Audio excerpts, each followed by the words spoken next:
Jenis-jenis orang di kedai makan. Yang pertama, pergi kedai mana-mana, minta best seller. Abang bagi saya yang best seller lah. Okey, boleh. Yang kedua, tanya lain, order lain. Ni sedap abang. Sedap. Yang ni? Sedap juga.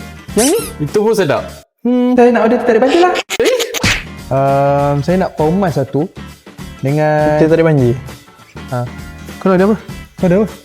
Paumas dengan sama bang. Yang ketiga, suka tidur dua orang. Saya nak ni. Saya nak ni. Lepas tu, saya nak air dua. Okey. Banyak betul kau ada.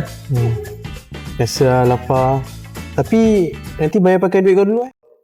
Duit aku tak cukup lah. Yang terakhir, makan tak ikut bajet. Order je tahu. Duit tak cukup. Macam mana? Share lah.